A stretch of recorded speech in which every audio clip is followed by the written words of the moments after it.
శ్రద్ధ చూపిన వారిని దేవుడు విడిచిపెట్టేవాడు కాదు కదా. నీ శ్రద్ధ, పరిచర్యలో చూపుతున్నటువంటి శ్రద్ధ మరుగున మూలనబడిన పరిస్థితులన్నిటినీ దేవుడు వెలుగులోనికి రప్పించబోతున్నాడు. మరుగునబడిన పరిస్థితులు, దేవుడు నిన్ను ఏర్పరచుకునే విధానం ఏంటో నీవు గమనించాలి.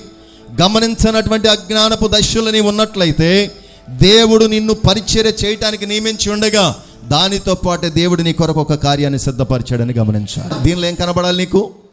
శ్రద్ధ, భక్తి, భయం. ఇవి కనబడితేనే మన జీవితాల్లో ఒక నూతనమైన కార్యాన్ని, మూసివేయబడిన పేజీలు మరలా దేవుడు తెరుస్తున్నాడు, రాయటానికి అక్కడి నుంచి ప్రారంభిస్తున్నాడు. ముగించబడిన దాన్ని దేవుడు ప్రారంభిస్తూ ఉన్నాడు. ఆశ లేని దాన్ని దేవుడు చిగురింపజేస్తూ ఉన్నాడు. పరిచర్య అంటే సామాన్యమైన విషయం కాదు కదా. నీవు చేస్తున్నది ఎవరికి? మనం చేస్తున్నది దేవునికి. ఆయన శరీరమై ఉన్నాం మనం. దేవునికి స్తోత్రం కలుగును గాక. హల్లెలూయా.